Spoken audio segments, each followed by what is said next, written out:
Hi friends, welcome back to my channel Raji Gauthaman. இன்னைக்கு நீங்கள் ரொம்ப நாளாக என்னோட ஃபார்ம் ஹவுஸில் இருக்க செடிகளை நான் காமிக்காதே வச்சுருந்தேன். அதுக்கு நிறைய காரணங்கள் இருக்குது. அவசரமாக வருவோம், தண்ணி ஊற்றுவோம், ஓடி போயிடுவோம். இதே மாதிரியே தான் போயிட்டு இருந்தது. இந்த ஃபார்ம் ஹவுஸை சுற்றி நிறையா மரங்கள் வைங்க அப்படின்னு நிறைய பேர் கமெண்ட் பண்ணியிருந்தாங்க. அப்போ தான் உங்களுக்கு வெயில் தெரியாது அப்படின்னு. ஆக்சுவலி இந்த ஃபார்ம் ஹவுஸை சுற்றி ஏகப்பட்ட மரங்கள் இருக்குது. இது ஒரு கார்டன் டூராக அப்பப்போ நான் ஷேர் பண்ணுவேன். ஸோ இப்போ உங்களுக்கு ஒரு அப்டேட் மாதிரி நான் ஃபஸ்ட்டு காமிக்கிறேன். இது பாருங்கள், இதை ஃபஸ்ட்டு காட்டுங்க. Snake plant. இந்த ஸ்னேக் பிளான்ட்டு ஒன்று தான் ஃபஸ்ட்டு நாங்கள் எடுத்துகிட்டு வந்தோம். ஃபஸ்ட்டு சென்னையில் இருக்க வீட்டுக்கு வெளியே நிறைய வச்சுருந்தாங்க, 10 தொட்டி 12 தொட்டின்னு. மாடு பிடுங்கி பிடுங்கி பிடுங்கி பிடுங்கி போட்டுரும். திருப்பியும் எடுத்து வைப்பேன். என்னோட வீடை பொறுத்த வரைக்கும் என்னோட லெஃப்ட் சைட்லேயும் ஃபஸ்ட்டு வீடு இல்லை, ரைட் சைட்லேயும் வீடு இல்லை சென்னையில். அதனால நல்ல ஒரு வெளிச்சம் வந்துட்டு இருந்தது. அதனால வீட்டுக்குள்ளேயே நிறைய பிளான்ட்ஸ் வச்சுருந்தேன். மணி பிளான்ட், ஸ்னேக் பிளான்ட்டு, இந்த மாதிரி நிறைய வச்சுருந்தேன். ஃபிலண்டோன் அந்த மாதிரி அது எல்லாமே சூப்பராக வளர்ந்தது. இப்போ என் வீடை ஒட்டி நிறைய வீடு கட்டிட்டதுனால என்னால் அந்த ஸ்னேக்ஸ் பிளான்ட்ஸ்லாம் அங்கே வச்சுக்க முடியல. நான் இதுலேயும் ப்ரொபகேட் பண்ணியிருக்கேன். அப்புறமா ஃப்ரண்ட்லேயும் காட்டுறேன் பாருங்கள். இதையும் காட்டுங்க. அங்கே ஒரு தொட்டியில் நிறைய வச்சுருக்கேன் பாருங்கள். அப்படியே அங்கேருந்தே காமிங்க. அது ஒரு மாமரம், அது ஒரு வெரைட்டி. அது என்னன்னு எனக்கு தெரியல. நிறையா மாமரம் நான் வச்சுருக்கேன் அந்த ஃபார்ம் ஹவுஸை சுற்றி. ஆக்சுவலி ஒரு மரம் வைக்கும்போது தள்ளி தள்ளி தான் வைக்கணும், கிட்ட கிட்ட வைக்கக்கூடாது. அது ஒரு பிரச்சனை. இது ஒரு நாட்டு தென்னை மரம். இந்த மாதிரி ஒன்று தான் நான் வச்சேன். இங்கே பாருங்க, இந்த மாதிரி ஒரு இலையோட வச்சேன். இது பார்த்தா நல்லா வருது. இந்த ஊரில் ஏகப்பட்ட மாமரம் இருக்குங்க. செம்மையாக மாமரம்லாம் இருக்குது. ஆனால் ஒன்று கூட மாம்பழமாக பழுத்து சாப்பிட முடியல. மாங்காவை குழம்புக்கு யூஸ் பண்ணலாம். இங்கே காட்டேன்.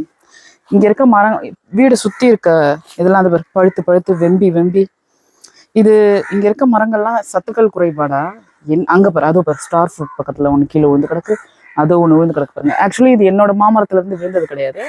என் வீட்டை சுற்றி நிறையா மாமரம் இருக்குது. அங்கே காட்டு, இங்கே பாரு மேலே. அதுலேருந்து அப்படியே விழுந்து விழுந்து இப்போ நம்ம என்ன நினைப்போம், நம்ம மரம் அப்படின்னு வச்சிருக்கும் போது அதுல இருந்து பழுத்தே நம்ம எடுக்க பார்ப்போம். இப்போ இது இருக்குல்ல, இது பஜ்ஜி போடுவோம்ல, அந்த வாழைக்காய், அந்த வாழை மரம் ஒன்று இருந்தது. அதை பிடிங்கி இங்கே வச்சோம் கண்ணு. இது 2 3 ஆச்சு. ஏகப்பட்ட வாழைக்காய் தார் நாங்கள் அடிக்கடி அறுவடை பண்ணுவோம். இப்போ கூட ரீசெண்டாக அறுவடை பண்ணி வாழைக்காய் பொரியல் செஞ்சு சாப்பிட்டோம், வாழைக்காய் பஜ்ஜி போட்டோம். ஆக்சுவலி ஒரு விஷயம் என்ன அப்படின்னா, இந்த வாழைக்காய் வாழை மரம் இருக்குது பார்த்தீங்களா, இதில் ஒரு தார்லேயே 200 இருக்குது. அப்புறம் நம்ம அறுவடை பண்ணும்போது பக்கத்தில் கொடுக்குறோம், வாழைப்பழம் ஆக்குறோம். இந்த மாதிரி வாழைக்காவே வாழைப்பழமாலாம் ஆக்கி சாப்பிட்டுட்டு பழக்கரைசல்லாம் செஞ்சாலுமே ஏகப்பட்டது அதில் இருக்கு அப்படின்னு சொல்லிட்டு சொல்கிறேன். ஸோ அந்த மாதிரி இது ஒரு ரகம். இதுவும் 2ம் ஒரே ரகம்தான். இதுக்கு நடுவில் ஒரு மாதுளை பழ மரம், அது அப்பப்போ மாதுளம்பழம் கொடுக்கும். இந்த மாதிரி பிரயோஜனம் இல்லாமல் ஒரு மாமரத்தையோ ஒரு எண்ணத்துக்கு நம்ம வச்சுக்கணும் அப்படிங்கிறது என்னோட எண்ணம். இது பாருங்க, குச்சி மட்டும்தான் நிற்கிதேன். பச்சை கலர் வாட்டர் ஆப்பிள்.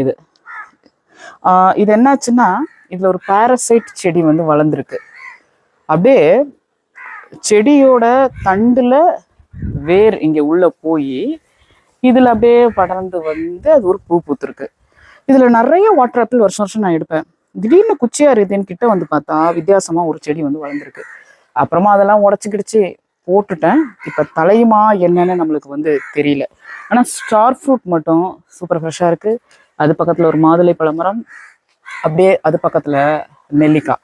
ஸோ எவ்வளோ மரங்கள் சூப்பராக இருக்குது பாருங்கள். இந்த நெல்லிக்காய்லாம் நிழல் பட்டு சரியாக காய்க்காமல் இருக்குது. இங்கே ஒரு இது ஏலக்கி, இந்த வாழை மரம், இதில் கிட்டத்தட்ட 7 8 இருக்குது. அதோட நிழல் படுறதுனால தான் இந்த வாழைப்பழம், இந்த நெல்லிக்காய் சரியாக வரமாட்டேங்குது. இதில் இப்பயும் குளத்தள்ளி இருக்குது மேலே. இங்கே ரஸ்தாளி வாழை மரம் ஒன்று இருக்குது, அதுவும் குளத்தள்ளி இருக்குது, இதுவும் குளத்தள்ளி இருக்கு. மழைக்காக தாங்க வெயிட்டிங். கோடை மழை. இந்த மார்ச் மாதம் ஸ்டார்டிங்கில் ஒரே மழை பெஞ்சுதுங்க. அதுக்கப்புறம் இங்கே பெய்யவே இல்லை. ஏப்ரல் முழுக்க பெய்யல. கிட்டத்தட்ட 2 மாதம் ஆகுது. இது பாருங்க, இது சூப்பர். எப்பெல்லாம் இங்கே வரமோ எங்கள் இஷ்டத்துக்கு கருவேப்பிலையை பறித்து நாங்கள் பாட்டுக்கு அப்படியே சாப்பிட்டுப்போம்.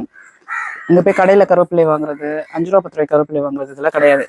இது வந்து சப்போட்டா, நல்ல பெரிய பெரிய பழங்கள் வந்து வரும். இங்கே பாருங்க, பூ வச்சு காய் காய்ச்சிருக்கு. அப்பப்போ பெருசாக வரும்.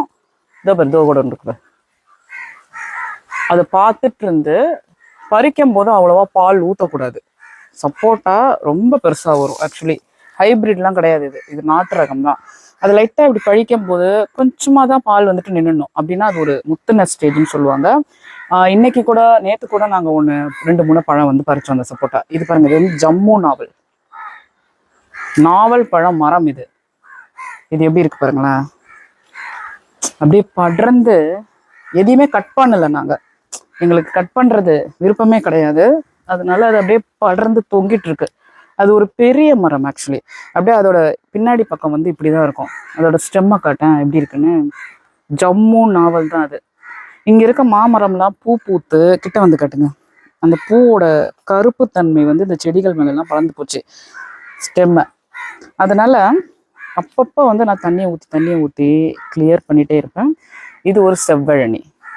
இதோட கீத்து பாருங்களேன். இது ஏன் இப்படி இருக்குன்னு ஏதாவது ரீசன் சொல்லுங்கள். நான் அந்த மாமர பூ தான் இந்த மாதிரி இது மேலே பட்டுருச்சு அப்படின்னு நினைக்கிறேன். கீத்து பாருங்களேன் எப்படி இருக்குல்ல.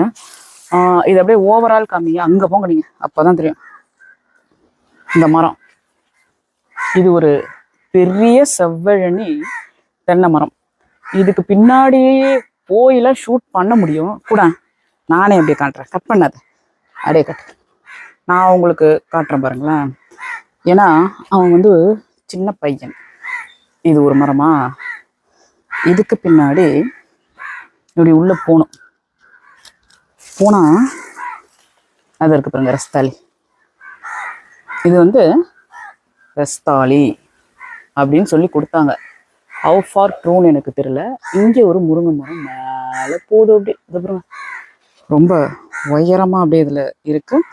இது வந்து வெள்ளை நாவல். இது வெள்ளை நாவல். இது இன்னொரு வாட்டர் ஆப்பிள்.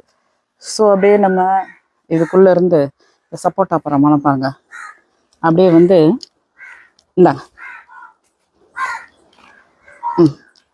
அப்படியே இந்த லாஸ்ட் போனீங்கன்னா அந்த வழி காமிக்கலாம், வீட்டோட வழி. திரும்புங்க, டிராகன் ஃப்ரூட்டை காமிப்போம். அந்த பக்கத்துல இருந்து தான் நம்ம இப்படி வந்தோம். இந்த கடலூர் மாவட்டமே ரொம்ப வெயில் வெயில் வெயில் அப்படின்னு நான் நினச்சிட்டு ஏகப்பட்ட ஸ்னேக் பிளான்ட்டை வச்சுருக்கிறேன். இங்கேருந்து காமிங்க. அது என்ன ஸ்னேக் பிளான்ட்டு வெயிலில் நல்லா இருக்குமானா, இது வந்து ஒரு ஏர் பியூரிஃபையர். காற்றை வந்து இது சுத்தகரிக்கும். அதே மாதிரி தான் கற்றாழையும். பாசிட்டிவ் எனர்ஜி பிளான்ட்ஸில் இதெல்லாம் ஒன்று. இது டிராகன் ஃப்ரூட். இங்கே ஒரு செவ்வழனி குட்டை ரக மரம் பக்கத்துலேயே. காற்றை சுத்தகரிக்கும். இங்கே வந்துட்டு அப்புறம் தான் இந்த ஸ்னேக் பிளான்ட்டை வந்து என்னால் நிறைய காப்பாற்றவே முடிஞ்சுது. இது ஒன்றும் இல்லை, யாழ்ப்பாணம் முருங்கை மரம். இங்கே நிறையா மழை பெஞ்சு தண்ணி தேங்கி நின்று இது போட்டுக்குச்சு. இது 18ஆம் பாலை, இந்த தென்னை மரத்தோட வெரைட்டி. எல்லாமே வந்து ஈஸியாக தென்னை மரம் வந்து காய் பறிக்கணும் அப்படிங்கிறதுக்காக வச்சுருக்கிறோம். இந்த தென்னை மரத்துக்கெலாம் ஏகப்பட்ட எஃபர்ட்ஸ் போட்டிருக்கு. போன தடவை வரும்போது நிறையா வேப்பிலை சருகுகள் எல்லா தென்னை மரத்துக்கும் கொட்டிட்டு போச்சு. அதுக்கும் முன்னாடி வரும்போது எதுக்காயில போட்டுச்சு. அதுக்கும் முன்னாடி ஆலுவிராவை நிறைய கட் பண்ணி போட்டுச்சு. என்னென்னவோ அப்படியே. இது ஒரு தென்னை மரம். இதில் வந்து இங்கே பாருங்களேன், ஒரு ஷேப்பாக ஒரு வண்டு வந்து கடிச்சு வச்சிருக்கு அந்த ஓலையை. அதுக்கு ஏதோ பேர் இருக்குன்னு நினைக்கிறேன், என்ன பேருன்னு எனக்கு தெரியல. ஸோ இதை நான் வந்து அந்த இலாக்கியை ஒரு கண் எடுத்து இங்கே வச்சுருக்கேன். இந்த மரம், அந்த இலாக்கி மரத்தை எடுத்து கண் வச்சுருக்கேன். இது நிறையா ஒரு 4-5 ஆனதும் அங்கே வந்து அழிச்சிருவேன். ஏன் அப்படின்னா அதுக்கு கீழே சின்ன நெல்லிக்காய் மரம் வருது. அந்த சின்ன நெல்லிக்காய் மரம் வரணும். மாதுளம்பழத்துலேருந்து மாதுளை பழம் அறுவடை பண்ணணும், ஜூஸ் போட்டு குடிக்கணும். அதனால அங்கேருந்து கொண்டு வந்து இங்கே வச்சுருக்கேன். இதுவும் ஒரு செவ்வழி தான். இதுவும் ஒன்று வருது பாருங்க. அப்படியே பார்த்தா அது ஒட்டு ரக மாமழம். பீச்லலாம் விற்பாங்க பார்த்தீங்களா, அது பக்கத்தில் இருக்கிறது பங்கனப்பள்ளி. அதுக்கும் கீழே ஒரு செம்பருத்தி செடி வேறு பாருங்க. ஸோ இது வந்து ஒன்றும் கிடையாது. இந்த லெமன் ஹைப்ரிடை கொடுத்தாங்களா என்னன்னு தெரில, உயரமே ஆக மாட்டேங்குது. கீழேயே சுற்றி சுற்றி சுற்றி சுற்றி வந்துட்டு இருக்கு. நிலத்துல ஹைப்ரிட் லெமன் வச்சா என்ன நடக்கணும் இப்போ தான் எனக்கு ஒரு புதுவித அனுபவமாக இருக்கு. ஐயோ இங்கே பாருங்க, ஊறுகாய் டப்பியெல்லாம் என் பையன் வந்து தட்டி விட்டுட்டு இருக்காரு. ஸோ இது வந்து ஹைப்ரிட்லாம் இது வரைக்கும் நான் நிலத்துல வளர்த்தது கிடையாது. அந்த ஸ்னேக் பிளான்ட் பற்றி சொன்ன பார்த்தீங்களா, அதை எடுத்து இங்கே ப்ரொபேட் பண்ணி வச்சுருக்கேன். ஆலுவிராவை அதையும் ப்ரொபகேட் பண்ணி வச்சுருக்கேன். ஏன் உங்கள் வீட்டில் ஆலிவேரா மட்டும் கம்மியாக இருக்குது அப்படின்னா, அதான் நான் சொன்னேன் பார்த்தீங்களா, தென்னை மரத்துக்கு ஒரு 3 மாதம் 4 மாதம் கழிச்சு இந்த ஆலிவேரா பெருசாக வளர்ந்துடும்.